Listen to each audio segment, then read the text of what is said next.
Assalamualaikum warahmatullahi wabarakatuh. Halo semuanya teman-teman, selamat siang, selamat datang kembali di channel kesayangan kita, channel Ilo Entry. Dan masih bersama saya Ilo, dimanapun teman-teman berada. Semoga teman-teman selalu dalam keadaan sehat walafiat, tanpa kekurangan satu apapun, amin amin ya robbal alamin.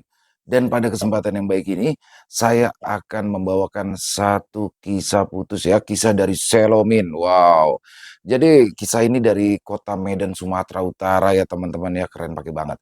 Tapi sebelum kita masuk ke dalam kisahnya, buat teman-teman yang mungkin belum subscribe channel Ilo Entry, yuk bisa diklik dulu tombol subscribe. Jangan lupa lonceng notifikasinya juga dinyalakan agar teman-teman selalu mendapatkan notifikasi dari konten-konten yang akan kami upload selanjutnya.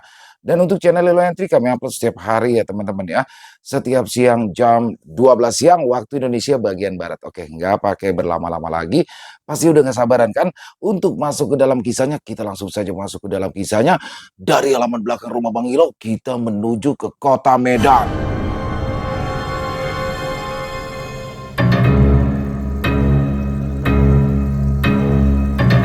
Warung bakso Bang Togar. Warung bakso Bang Togar terletak di Gang Berdikari. Meski hanya dari seng dan triplek, warung tersebut selalu ramai dari pagi sampai malam. Apa karena letaknya strategis? Tidak. Gang Berdikari adalah gang yang sempit dan kumuh. Lokasinya pun tidak jauh dari persimpangan pajak, pasar dalam bahasa Medan. Hanya beberapa meter dari jalur trayek angkot yang setiap hari selalu ada suara klakson dan teriakan kondektur yang bersaut-sautan hampir setiap menit. Bulan, ayo, Eda, Inang, Amang, yang jauh mendekat, yang dekat merapat, masih muat, gas. Begitulah riuhnya keadaan dari pagi hingga sore di daerah itu. Bang Togar dikenal sebagai penjual bakso yang ramah. Badannya besar, wajahnya bulat, dan kulitnya hitam karena tiap hari berdiri di dekat kompor. Ia selalu menyapa pembeli dengan senyuman. Tangannya lincah menyendok kuah bakso dan memotong tahu goreng. Istrinya, Bu Marni, kadang ikut membantu di dapur belakang sambil menjaga bayi mereka yang kini baru berusia 6 bulan. Mantap kali baksonya, kata seorang pria muda yang duduk di kursi pojok dekat steling bakso. Dia adalah salah satu pelanggan. Iya ya, kok rasalah baksonya ini? Wih, padat, kayak full daging gitu. Gak terasa kian pun tepungnya. Salah satu temannya yang duduk di hadapannya ikut menimpali. Wah, memang mantap. Kuahnya pun kaldunya kental kali, weh. Kurasa tulang sapinya 1 ekor ditaruhkan abang ini. Udahlah, pokoknya inilah yang paten jadi tempat langganan kita, ya kan weh? Ketiganya terlihat hanya mengangguk sambil terus menyantap semangkuk bakso yang ada di hadapan mereka. Bang Togar pun selalu melayani dengan senyuman, tetapi tidak ada yang tahu di balik senyum itu, karena 8 tahun lalu kondisinya sangat berbeda. Tahun 2013, warung itu baru berdiri. Saat itu hanya meja lipat dan tenda oranye pinjaman dari tetangga. Lokasinya juga masih bergeser-geser, kadang di pinggir lapangan, kadang di depan toko yang tutup. Penghasilannya tidak menentu, kadang habis 2 porsi, kadang tidak laku sama sekali. Bang Togar nyaris putus asa.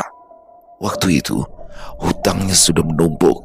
3 juta dari koperasi simpan pinjam, 5 juta dari rentenir dekat pajak Petisa, dan pinjaman kecil-kecil dari tetangga yang tak bisa dihitung lagi jumlahnya. Sementara Bu Marni sedang hamil besar, usia kandungannya 8 bulan. Malam itu, Gang Berdikari diguyur hujan deras. Alamak Jang, roboh pula tenda ini. Bang Togar membereskan tenda jualannya sambil memeriksa toples tempat penyimpanan uang. Nasib kali tinggal 20.000. Ini cuma cukup buat beli nasi 2 bungkus. Di tengah rasa putus asa, dia mendengar seseorang berbicara di belakangnya. "Aku bisa bantu abang, kalau abang mau." "Eh, siapa kau, Lai?" "Panggil saja aku Dharma. Aku dulu juga kayak abang. Aku pernah susah, makan pun tak tentu." Dharma duduk di sebelah Togar. "Tapi sekarang, aku sudah banyak uang, bang." "Ah, kenapa kau ngomong kayak gini sama aku?" "Karena aku lihat abang dari tadi. Mata abang itu kayak orang yang hampir nyerah sama keadaan. Dan aku pun dulu pernah kayak gitu, bang." Bang Togar terdiam. Dharma mengeluarkan secari kertas dari saku celana basahnya. Di kertas itu hanya ada tulisan tangan Mbah Gondo, Pari 7, Deli Serdang. "Datang aja abang ke sini nanti. Bilang saja tahu dari aku. Tapi ingat, sekali kau mulai, kau tak bisa mundur, bang." "Ah, apa ini?" "Dia kenalanku, bang. Orang pintar. Tapi bukan sembarang orang pintar." Bang Togar tidak menjawab.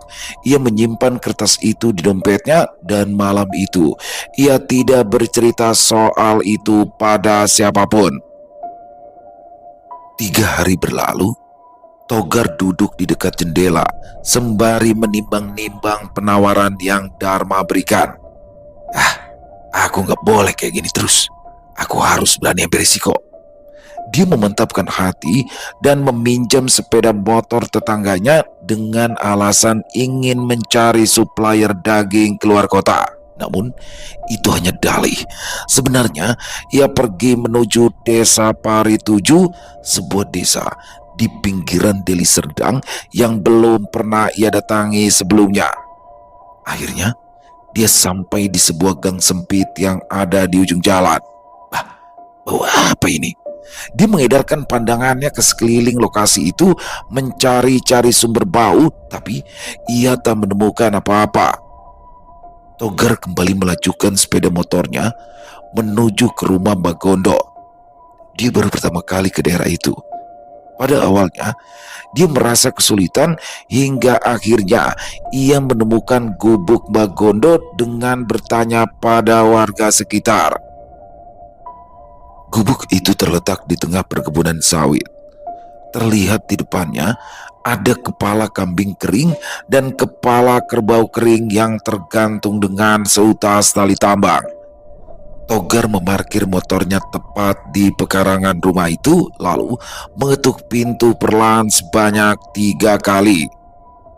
Ia disambut oleh seorang pria lanjut usia berambut panjang dan berjenggot putih. Tubuhnya kecil, matanya cekung, dan giginya tidak lengkap. "Kau siapa? Dan mau apa ke sini?"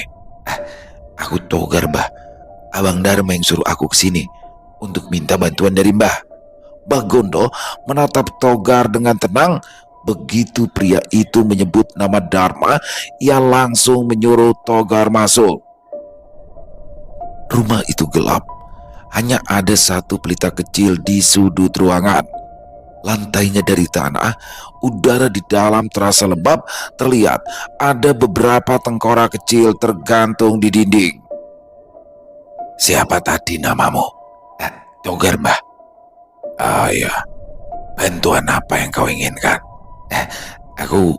Aku ingin Mbah membantuku agar warung baksoku ramai pelanggan, Mbah." "Kalau mau warungmu ramai, aku bisa membantu. Tapi ada syaratnya." "Wah, apa syaratnya, Mbah?" Mbah Gondo duduk bersila. Ia mengeluarkan sebuah benda dari lemari di belakangnya. Sebuah kain hitam yang di dalamnya ada kepala manusia yang sudah mengering. Kulitnya masih utuh, matanya tertutup dengan bulut menganga. "Inilah yang disebut pesugihan kepala iblis. Dia bisa mendatangkan pengaruh luar biasa, tapi harus diberi makan." "Maksudnya gimana, Mbah?" "Satu tubuh manusia. Setiap 1 bulan, kau tidak perlu mencari. Dia yang akan memilih sendiri tumbalnya." Bang Togar terdiam cukup lama. "Kalau kau tidak sanggup, pergi sekarang juga. Tapi kalau kau sanggup, Kita mulai malam ini juga. Togar mengangguk. Ia tidak banyak berpikir lagi karena keadaannya sudah cukup sulit saat itu. Eh, Sanggup, sanggup Mbah. Kita mulai saja. Sini tanganmu. Ini Mbah. Togar mengulurkan kedua tangannya pada Mbah Gondo. Yang ndak usah dua-duanya, yang kanan saja. Mbah Gondo mengambil pisau belati di saku celananya. Melihat itu, Togar bergidik ngeri. Dia beringsut mundur dan menarik tangannya. Mbah, Mbah mau apa? Kemarikan tangan kananmu. Kalau kau ragu, silakan pulang. Togar menelan ludahnya. Dengan tangan gemetar, ia kembali menyodorkan tangannya pada Mbah Gondo. Pejamkan matamu, Togar. Seret. Mbah Gondo membeset telapak tangan Togar dan darah menetes. Mampuslah aku ini. Hilang tanganku ini, Bah. Dasar bodoh. Buka matamu. Togar menghela nafas lega setelah melihat bahwa tangannya masih ada dan lengkap. Malam itu, Mbah Gondo mengoleskan darah di kepala itu dengan darah dari tangan kanan Togar. Sambil membacakan sesuatu dalam bahasa yang Togar tidak mengerti. Setelah itu, ia menyuruh Togar menyalakan lilin dan mengucapkan nama warungnya 3 kali. Ritual itu hanya butuh waktu 15 menit. Besok kau buka warungmu seperti biasa.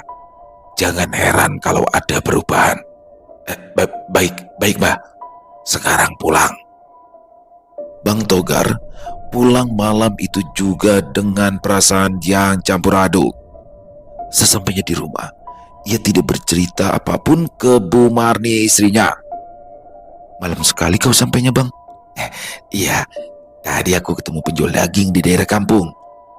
Motor si Udin, sudah abang pulang kan? Sudah dong, Dek. Sudah, tidur lagi aja sana. Saat Marni ingin kembali ke kamar. Kenapa telapak tangan abang tuh? Itu tadi waktu periksa daging di tempat supplier. Gak sengaja aku senggol parang untuk potong daging itu. Jadi luka sedikit aja kok, Dek. Aman. Oh, begitu. Mau kau obati, Bang? Sudahlah, gak usah. Lukanya kecil ini. Sana, balik aja lagi kau tidur sana, Dek. Besok kan kita mau buka warung lagi. Ya udah, aku tidur lagi ya, Bang. Togar tak menjawab, tapi dia hanya mengangguk. Esok harinya, dari jam 9 pagi, sudah ada 5 orang yang datang ke warung. 1 sopir angkot, 2 anak STM, dan 2 perempuan pegawai toko. Mereka semua bilang aroma bakso Bang Togar lebih menggoda dari biasanya. Sore menjelang maghrib, 1 dari pembeli bakso Bang Togar itu tidak pulang. Dia seorang sopir angkot yang bernama Pak Simatupang. Keluarganya mencarinya ke pul angkot yang dekat dengan warung bakso Bang Togar. Bang Togar yang mendengar hal itu tetap tenang dengan aktivitasnya di warung. Hingga akhirnya karena lelah mencari, keluarganya lapor ke polisi seminggu kemudian. Namun tidak ada yang curiga dan mengaitkan hilangnya Pak Simatupang dengan semangkuk bakso yang ia makan di warung bakso milik Bang Togar. Warung Bang Togar tetap buka seperti biasa. Bahkan semakin hari semakin ramai sejak hari itu. Awalnya hanya beberapa puluh seporsi, lalu naik menjadi lebih banyak, bahkan mulai ada yang antre sebelum warung buka. Malam harinya, saat warung sudah tutup, Togar duduk di meja kasir sambil menghitung uang. Sementara Marni datang membawa sepiring nasi dan sayur asem, ikan nila gulai, dan sambal belacan. Makanlah, Bang. Udah malam kali nih. Kau sibuk terus di warung sampai lupa makan. Nanti kalau kau sakit gimana? Ya janganlah sampai sakit. Kau lihat ini, Dek. Kau lihat duit ini. Dan untung kita banyak terus. Sehatnya aku itu. Iyalah, Bang.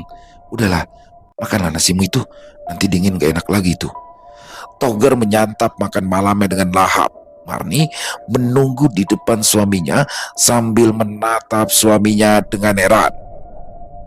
Setelah melihat suaminya selesai makan, lalu minum air putih 1 gelas, Marni memberanikan diri bertanya, "Bang, teringatnya bisakah?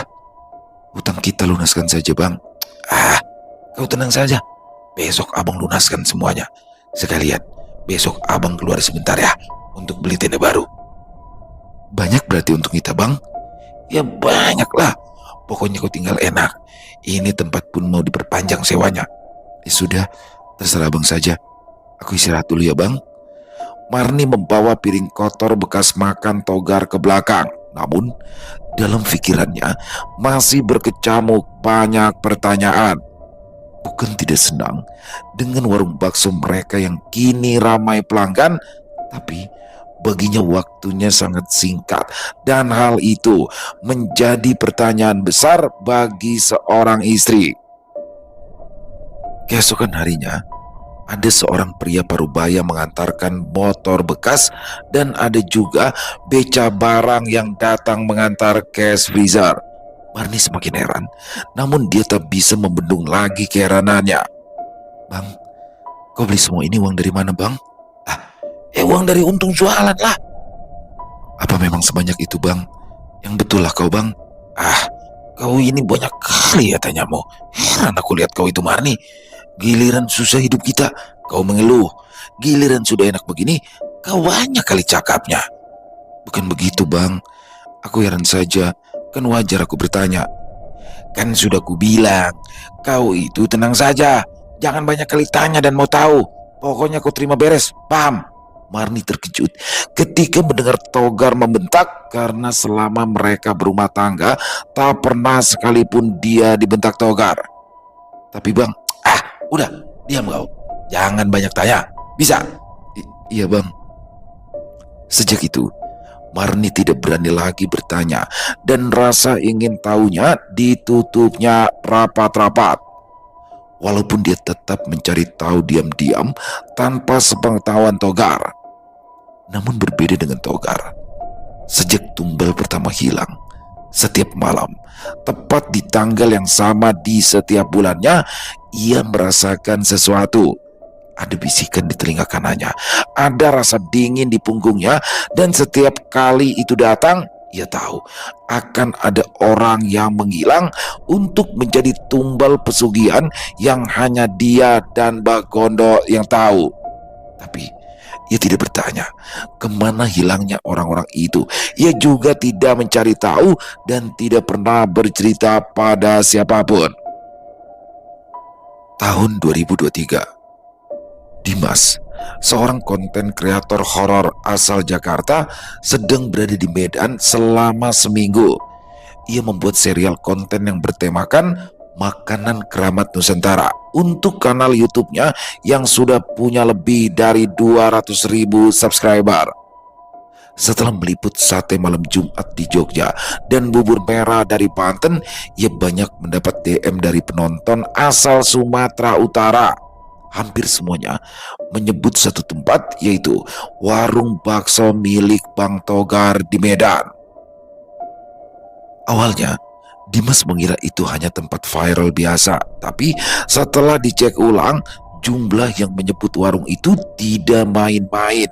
Ratusan komentar masuk dalam 2 hari, dan semua menyarankan Dimas untuk datang langsung ke warung bakso di gang sempit dekat pul trayek angkot di jalan strategis kota Medan. "Tempatnya kecil, tapi jangan anggap remeh. Banyak sekali cerita di situ, Bang. Coba aja datang, tapi jangan malam, karena pasti baksonya sudah habis. Nanti abang gak kebagian."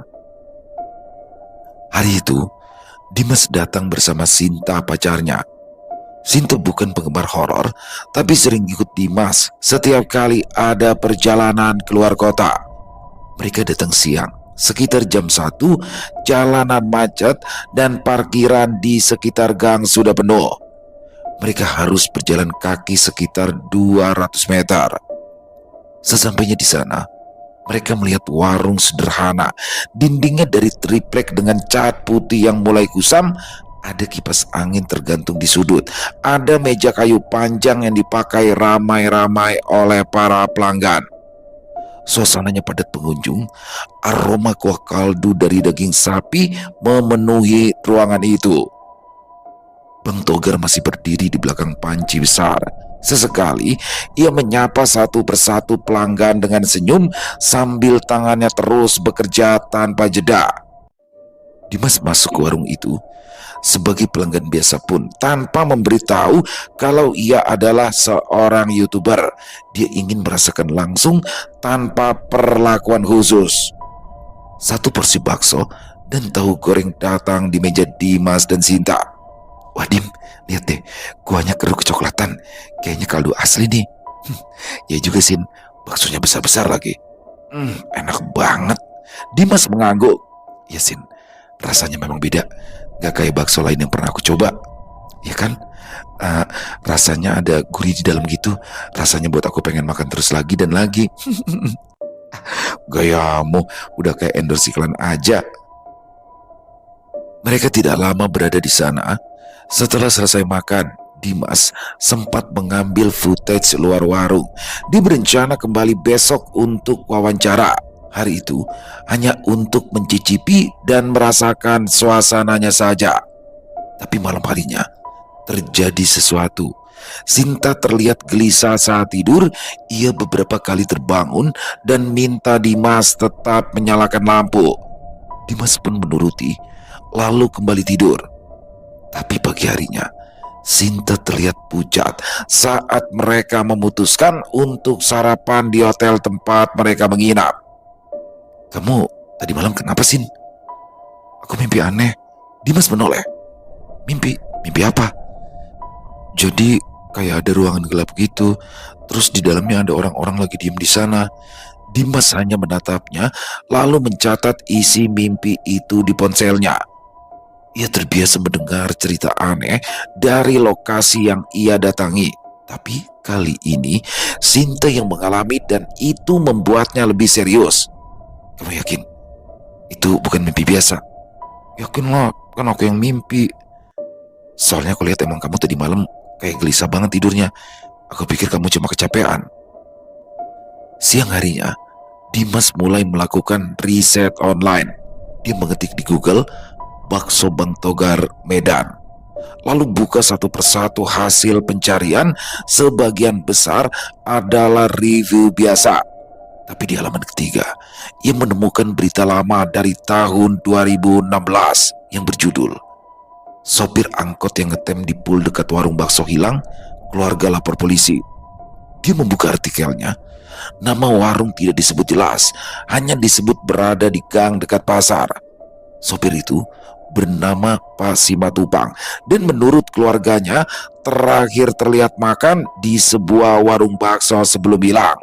Tidak ada kelanjutan kasus, tidak ada jejak, hilang begitu saja. Dimas lanjut mencari. Dia menemukan satu utas Twitter tahun 2020. Seorang pengguna anonim menceritakan pengalaman temannya yang koma 2 hari setelah makan di warung bakso dekat gang padat di Medan Kota. Tidak disebut nama warungnya, tapi ciri-cirinya cocok. Dia mulai curiga. Semua kejadian itu tidak terekam dalam media besar, tapi ada jejak-jejak kecil, komentar anonim, artikel lokal, bahkan forum-forum lama yang sudah hampir tenggelam. Semuanya menyebut tentang orang yang menghilang atau jatuh sakit setelah makan di warung itu. Dimas menyimpan semua bukti itu. Ia juga mencoba menghubungi akun Twitter yang membuat utas lama, tapi tidak direspon. Di malam harinya, Sinta kembali mimpi buruk. Kali ini ia terbangun dengan nafas tersengal. Dimas mulai takut. Ia mengajak Sinta pindah hotel. Mereka ganti lokasi, menjauh dari pusat kota. Tapi mimpi itu tetap datang. Akhirnya Dimas memutuskan kembali ke warung itu. Tapi kali ini diam-diam, ia hanya membawa ponsel dan voice recorder kecil di kantong jaket. Ia datang sendirian. Ia tidak makan, ia hanya duduk di bangku paling pojok sembari mencatat. Ia perhatikan satu persatu pelanggan, wajah-wajah biasa, mahasiswa, pegawai toko, bahkan ada 2 orang parubaya. Tapi matanya tertuju pada seorang perempuan muda di ujung meja, usianya sekitar 25 tahun. Ia terlihat gemetar setelah makan, tangannya menggenggam sendok terlalu erat, wajahnya pucat. Dimas langsung tahu ada yang tidak beres. Setelah perempuan itu berdiri dan keluar dari warung, Dimas mengikutinya. Perempuan itu menuju halte kecil. Ia berdiri sambil memegang perut, lalu ia muntah di trotoar. Dimas menghampiri pelan. "Mbak, maaf mbak, mbak gak apa-apa?" Perempuan itu menoleh, matanya merah. Ia mengangguk pelan. Baru makan bakso ya mbak?" Perempuan itu hanya menjawab dengan anggukan. "Akhir-akhir ini sering mimpi aneh nggak?" Perempuan itu menatapnya lama, lalu mengangguk lagi. "Mimpinya orang ramai dan kepala besar yang mengeluarkan taring dari mulutnya. Soalnya pacarku juga mimpi begitu." Perempuan itu membuka mulut, tapi tak jadi bicara. Ia hanya mengangguk. Kemudian ia berjalan pergi tanpa menoleh lagi. Dimas berdiri di halte itu cukup lama. Dia yakin ada sesuatu di warung itu. Malam itu, Sinta tidak bermimpi, tapi tubuhnya panas tinggi dan berkeringat. Saat tidur, bibirnya terus bergerak seperti sedang membaca sesuatu. Dimas mulai panik. Ia kembali membuka catatan. Semua informasi yang ia kumpulkan berita tentang orang hilang. Dimas tahu dia tidak bisa hanya duduk diam, apalagi setelah Sinta mulai demam tinggi dan mengigau setiap malam. Ia terus menyebut nama-nama yang Dimas tidak kenal. Beberapa kali Sinta menyebut Pak Simatupang si sopir angkot, Rika dari Marelan, dan Eko si pengantar gas. Dimas tidak mau membawa Sinta ke rumah sakit. Dia takut jika ini disebabkan oleh sesuatu yang tak bisa dijelaskan secara medis, justru akan menambah kekacauan, dan satu-satunya jalan adalah menemukan bukti. Malam itu, Dimas menyusun rencana. Dia dan Sinta akan kembali ke warung, menyamar sebagai petugas kesehatan dari Dinas Ketahanan Pangan. Dia tahu resikonya besar, tapi dia juga tahu kalau dibiarkan akan ada korban berikutnya. Dimas mencetak kartu tanda pengenal palsu. Dia punya koneksi editor grafis dari komunitas YouTuber. Dia juga membeli rompi hijau dan clipboard. Semua dia siapkan agar terlihat meyakinkan. Sinta awalnya ragu, tapi akhirnya ikut karena ia juga ingin semuanya selesai. Mereka datang jam 3 sore. Saat warung belum terlalu ramai, Dimas mengetuk meja kasir dan menyapa Bang Togar dengan sopan. "Pak, kami dari Dinas Ketahanan Pangan. Hari ini ada inspeksi mendadak untuk warung makan di wilayah Medan Kota." Bang Togar sempat kaget, tapi wajahnya tetap tenang. "Oh, iya, silakan. Warung kami bersih. Sudah pernah dicek juga waktu itu. Kami hanya butuh lihat dapur belakang, tempat penyimpanan bahan dan air bersih." Bang Togar memanggil istrinya dan menyuruhnya menemani Dimas dan Sinta ke bagian belakang. Dimas memperhatikan ekspresi Bu Marni. Perempuan itu tampak cemas, tapi tetap tersenyum. Ia membuka pintu dapur, lalu berjalan pelan ke belakang. Dapur belakang tidak terlalu luas. Ada kulkas besar, rak bumbu, meja pemotong, dan ember besar untuk air. Semuanya tampak bersih. Dimas memotret beberapa bagian. Ia menyalakan voice recorder kecil yang disembunyikan di balik rompinya. "Kulkasnya boleh kami lihat?" Bu Marni mengangguk. Ia membuka pintu kulkas. Di dalamnya ada kantong-kantong daging yang dibekukan. Beberapa sudah dibungkus rapi, yang lain masih dalam kondisi mentah. Tidak ada yang mencurigakan. Namun saat Sinta berjongkok untuk melihat bagian bawah kulkas, matanya tertuju pada satu titik di lantai belakang. "Dimas, sini." Dimas mendekat.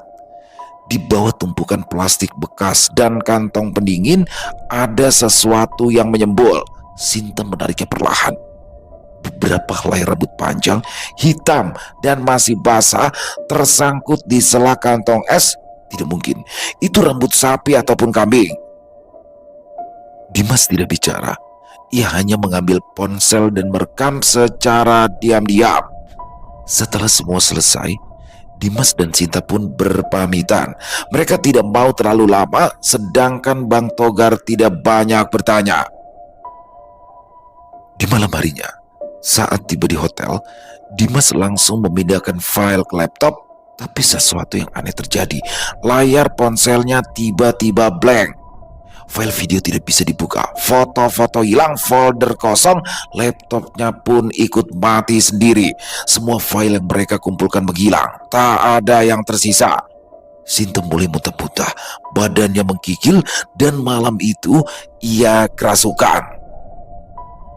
Sinta duduk di lantai kamar hotel, matanya terbelalak, mulutnya bergetar. Dia menyebut nama-nama orang yang tidak dikenal. Dimas mencoba menyadarkan.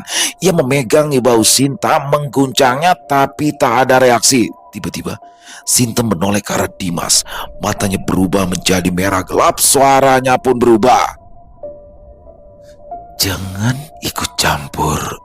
Setelah itu, tubuhnya lemas. Saat sadar, Sinta tidak ingat apa-apa. Dimas tidak punya banyak pilihan. Ia mencari cara lain. Dia ingat ekspresi Bu Marni saat di dapur tadi. Ada sesuatu yang dia tahan. Dia tahu perempuan itu menyimpan kunci rahasia. Malam itu juga, Dimas kembali ke sekitaran gang warung. Dia menunggu dari kejauhan sampai warung tutup sekitar jam 10 malam. Ia lalu menyelinap ke bagian belakang. Di luar dapur, ada lorong kecil yang mengarah ke rumah pribadi Bang Togar. Dimas mengetuk pelan. Bu Marni muncul, hanya memakai daster. Ia kaget melihat Dimas. "Bu, saya mohon Bu, saya tahu ini berat, tapi saya butuh Ibu jujur, karena keadaan pacar saya setelah makan bakso di warung Ibu menjadi tidak baik." Bu Marni terdiam cukup lama. Ia memandangi wajah Dimas, lalu ia membuka pintu lebih lebar. "Masuk, tapi jangan lama-lama." Dimas duduk di ruang tamu. "Saya tahu ada yang tidak beres, Bu. Saya tidak mau buat keributan, tapi ini menyangkut nyawa orang lain, Bu." Bu Marni mengangguk pelan, matanya menatap kosong ke depan. "Sudah lama saya tahu, tapi saya tidak berbuat apa-apa. Saya takut." "Oh, Ibu takut sama siapa?" "Mbak Gondo." Dimas mendengar nama itu untuk pertama kalinya. Ia mencatat diam-diam. "Dulu, waktu kami susah, suamiku dibawa orang ke tempat itu, di Parit 7 Deli Serdang. Katanya hanya untuk minta kelancaran rezeki. Tapi setelah itu semuanya berubah. Berubah? Berubah bagaimana, Bu?" "Dia makin diam, makin dingin. Tapi warung mulai ramai. Aku tahu ada yang ganjil. Pernah aku lihat darah di kamar mandi. Waktu aku tanya, dia marah besar, lalu diam berhari-hari." Dimas menelan ludah. "Pernah tengah malam saya ke dapur. Saya lihat matanya merah, dan ia duduk dekat sumur belakang. Di dalam sumur itu saya melihat ada mata besar, merah menatap saya. Saya hampir pingsan. Saya yakin dari sanalah semuanya datang. Kalau saya keluar, saya takut anak saya diapa-apakan. Kalau saya diam, saya merasa bersalah." Dimas menunduk. Ia tahu sekarang semuanya jelas, dan pusatnya Parit 7 Deli Serdang. Dimas tiba di Parit 7 Deli Serdang pada hari Minggu pagi. Dia menyewa mobil dari Medan dan menempuh perjalanan selama hampir 2 jam. Ia hanya mengandalkan informasi dari Bu Marni dan satu warga sekitar yang pernah mendengar nama Mbak Gondo. Rumah itu berada di belakang kebun sawit, tertutup semak. Dimas tidak ragu. Ia mengetuk pintu 3 kali. Tidak lama, suara dari dalam menyahut, "Masuk saja, anak muda." Pintu itu terbuka sendiri. Dimas melangkah masuk dengan hati tegang. Mbak Gondo duduk bersila di lantai tanah, mengenakan kain hitam, rambutnya panjang, matanya sayu, dan kulitnya penuh bercak gelap. "Kau datang untuk apa?" Dimas berdiri beberapa langkah dari si dukun. Ia menggenggam kamera kecil dalam jaket, tapi tidak berniat menggunakannya sekarang. "Saya tahu, semua tentang warung bakso itu. Bagondo tersenyum. Kalau kau tahu, lalu kenapa datang? Aku minta hentikan semua ini. Kau jangan bicara soal hal yang kau sendiri tak paham, anak muda. Ini bukan hal yang bisa dihentikan dengan omongan. Perjanjian ini sudah diikat. Kalau begitu, aku minta putuskan ikatannya. Korban sudah banyak, jangan ditambah lagi. Dia yang meminta. Dia yang mengikat perjanjiannya. Kau pikir itu bisa ditarik begitu saja? Dimas terdiam. Bagondo mengangkat sebuah kantong kain dari sampingnya. Ia lemparkan ke depan Dimas. Kau buka itu. Dimas membuka kain hitam itu dan dari dalamnya menggelinding sebuah kepala kecil yang sudah mengering. Matanya tertutup, mulutnya terbuka. Dimas beringsut mundur. Dia bergidik ngeri melihat pemandangan di hadapannya. Itu bukan benda biasa. Dia hidup. Dia lapar. Butuh makan. Jika tidak, dia akan mengambil siapapun di sekitarnya. Lalu, bagaimana cara menghentikannya? Harus ada pengganti. Seseorang yang dengan sukarela mengambil beban itu. Kalau tidak ada yang bersedia, semua yang pernah makan dari mangkok itu akan dikejar satu persatu di tanggal yang sama setiap bulannya. Dimas tidak menjawab. Dia tahu jawaban yang ia dengar tidak memuaskan. Dia keluar dari rumah Bagondo. Saat kembali ke Medan, hari sudah gelap. Dimas langsung menuju hotel. Sinta duduk di pojok kamar dan hanya diam, matanya sembab. Ia tidak makan sejak pagi, tubuhnya lemas. Aku dengar dia, Dimas. Siapa? Kepala itu, dia ada di dalam kepala aku sekarang. Dimas langsung memeluknya. Di malam harinya, Dimas mendatangi warung Bang Togar. Ia ingin bicara langsung tanpa basa-basi, tapi yang ia lihat justru mengejutkan. Warung kosong, tidak ada pelanggan, hanya kursi-kursi berantakan dan panci besar yang dibiarkan terbuka.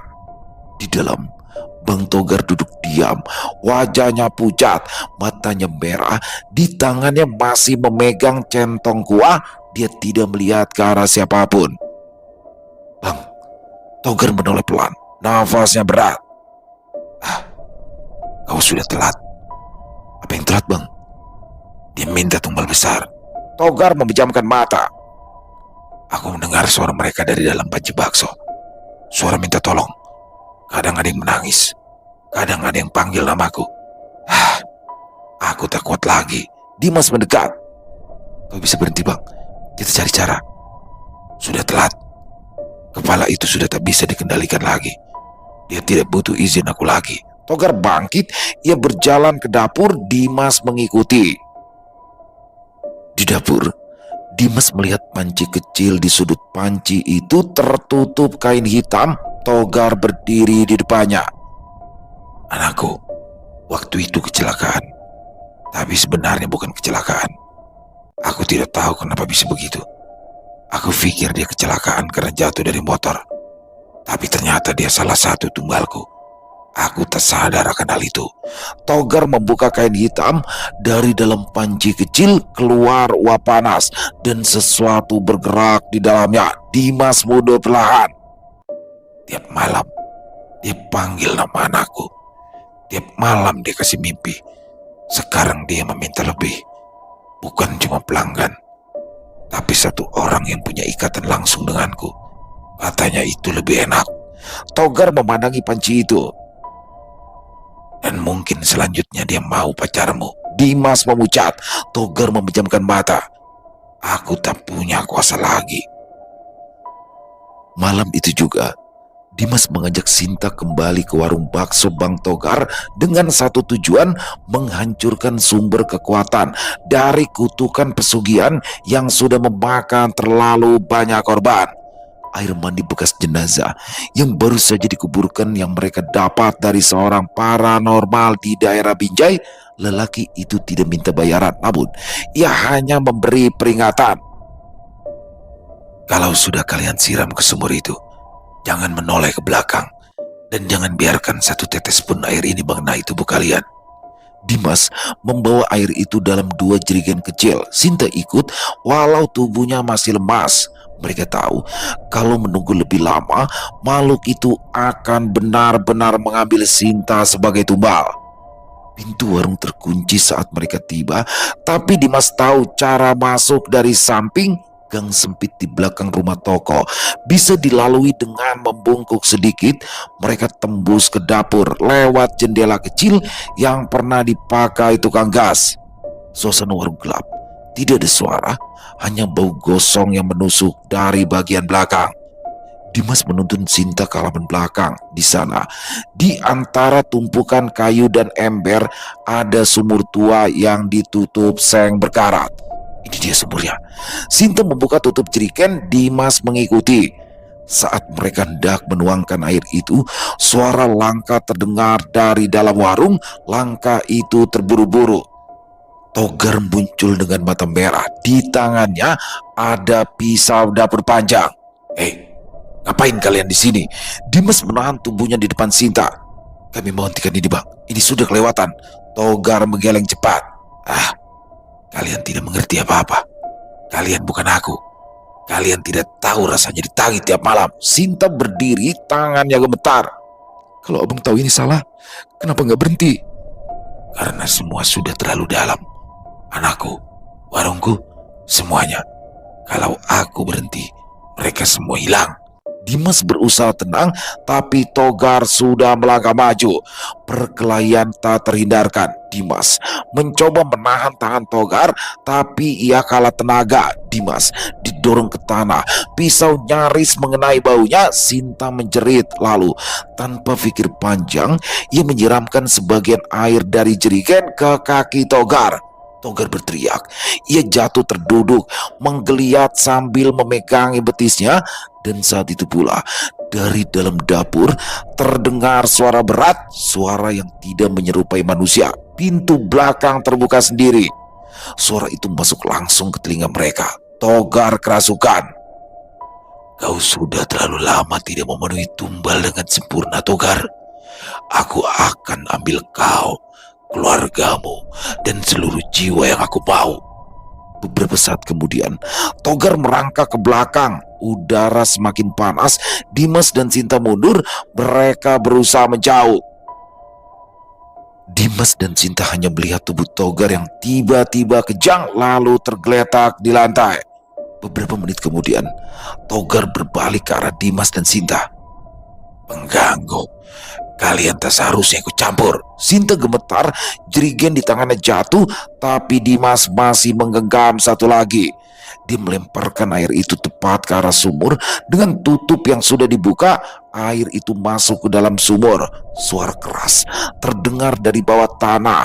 Terdengar suara meraung marah. Terlihat asap hitam keluar dari sumur itu. Dinding dapur mulai retak. Api muncul dari sela-sela lantai kayu. Asap mengepul. Dimas menarik tangan Sinta. "Lari!" Mereka berlari keluar, melewati ruang depan warung yang mulai terbakar. Api menjalar cepat, entah dari mana datangnya. Dalam waktu singkat, seluruh warung dipenuhi asap dan api. Dimas dan Sinta terbatuk-batuk, tapi berhasil keluar jalan. Beberapa warga mulai berdatang melihat kebakaran. Mereka semua panik. Petugas pemadam datang 15 menit kemudian, tapi warung itu sudah nyaris habis. 2 hari kemudian, Sinta masih dirawat di rumah sakit. Luka bakar ringan di lengan dan lehernya sudah mulai sembuh. Tapi ada hal yang membuat Dimas lebih tenang, karena mimpi buruk itu sudah berhenti. Dimas duduk di lorong rumah sakit, membuka ponsel. Dia sempat menggugah video singkat beberapa jam sebelum warung itu terbakar. Video itu hanya berisi footage singkat dan narasi singkat tentang pengalaman mereka, tanpa bukti konkret, tapi cukup untuk memancing reaksi. Komentar terus berdatangan. Banyak yang mengaku pernah makan di warung itu dan mengalami gangguan serupa. Banyak juga yang baru tahu soal kasus orang hilang bertahun-tahun lalu. Tapi satu komentar membuat Dimas terdiam. Akun tanpa nama, tanpa foto profil, komentarnya pendek. Kutukan belum selesai. Kau tahu itu. Seminggu kemudian, warung bakso Bang Togar sudah menjadi puing.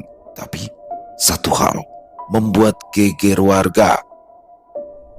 Saat puing-puing diangkat, ditemukan panci besar yang tidak hangus sedikit pun, bahkan air di dalamnya masih terlihat mendidih. Tidak ada yang berani menyentuhnya.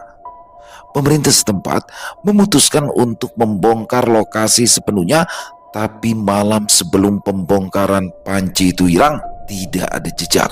Tidak ada yang mengaku melihat siapapun mengangkatnya. Beberapa bulan telah berlalu sejak kejadian di warung bakso milik Bang Togar. Bangunan itu kini kosong total, dindingnya masih hangus, papan nama sudah copot, dan atap yang setengah runtuh tidak pernah diperbaiki. Tidak ada satupun warga yang berani mendekat, bahkan hanya untuk memarkirkan motor. Pemilik ruko tidak berani menyewakan ulang. Beberapa orang yang pernah mencoba membersihkan lokasi itu kabarnya jatuh sakit tanpa sebab. Warga sekitar akhirnya sepakat membiarkan tempat itu ditutup permanen. Dimas dan Sinta memilih pulang ke ibu kota. Lalu mereka pindah ke kota kecil di luar provinsi. Tujuannya hanya satu, memulai kehidupan baru dan menghindari apapun yang berhubungan dengan warung itu. Sinta berhenti total dari sosial media. Dimas tidak lagi membuat konten horor dan kanal YouTube-nya dibiarkan vakum. Selesai. Wow, luar biasa. Aduh, Bang Togar, kau ini udah jualan bakso enak bener-bener ya kan, malah pakai pesugihan. Jadi aduh, udah dia masih capek jualan bakso, coba masih capek jualan bakso. Jadi udah dia mengeluarkan semua energi numbalin orang, masih juga jualan bakso. Kan harusnya kalau udah pesugihan ya udah nggak usah ngapa-ngapain, udah kaya aja kan. Kalau masih harus jualan juga, masih harus masak bakso, ngelayanin pembeli, kan sama juga bohong. Banyak duit wajar orang dia kerja keras dari pagi sampai malam, dari pagi sampai malam. Jadi ironinya di situ ya teman-teman. Dan saya juga beberapa kali menyampaikan bahwa sebenarnya pesugihan itu simbol. Jadi ketika dia datang ke rumah sang dukun, itu dia merasa ini ya, di Deli Serdang ya, dia merasa yakin tuh setelah dia datang, dia merasa yakin, dia semangat lagi, yakin usahanya akan sukses. Kembalilah dia akhirnya ke kota Medan dan menjalankan usahanya dengan penuh keyakinan. Disitulah kuncinya sebenarnya. Jadi sebenarnya pesugihan itu menurut saya hanya simbol aja ya, nggak perlu gitu-gitu. Yang penting adalah keyakinan dan semangat yang pastinya, dan juga usaha dan kerja keras teriring doa. Itu sebenarnya teman-teman. Kecuali dia datang ke rumah dukun terus pulang terus jadi kaya tanpa ngapa-ngapain, itu masih mendingan deh. Maksudnya walaupun salah juga ya, tapi paling enggak ya seimbang gitu. Dia nggak ngapa-ngapain, dia melakukan sekali doang habis itu kaya. Nah ini udah numbalin orang, dosa, masih capek juga kerja. Please don't try this at home. Overall kisahnya keren banget, Selomin sangat menginspirasi, dan semoga kita semua dijauhkan dari hal-hal yang tidak baik ya teman-teman ya. Selomin terima kasih, ditunggu lagi untuk kisah-kisah selanjutnya, dan semoga kisah barusan bisa menghibur teman-teman semua. Para pecinta penikmat horor misteri, lebih khususnya lagi kepada para subscriber dari channel Lilo Entry. Buat yang suka dengan videonya, bisa diklik tombol like dan tombol jempolnya. Boleh juga dong dibantu ya, di share link videonya ini ke teman-teman yang lain agar juga ikut merasa terhibur. Dan buat teman-teman yang juga mungkin punya komentar lain, punya pendapat lain tentang kisah barusan, silakan bisa menuliskannya di dalam kolom komentar, ataupun hanya sekedar saling menyapa, silakan. Insya Allah kami akan membalas satu persatu. Di akhir kata, saya Ilham mengucapkan permohonan maaf apabila mungkin dalam pembawaan kisahnya barusan ada kata-kata yang salah, ataupun ada kata-kata saya mungkin yang kurang berkenan. Saya mohon dibukakan pintu maaf yang seluas-luasnya. Sampai berjumpa lagi di konten-konten kami selanjutnya. Masih bersama saya Ilham di channel Lilo Entry. Salam sehat, sukses selalu untuk kita semua. Wassalamualaikum warahmatullahi wabarakatuh.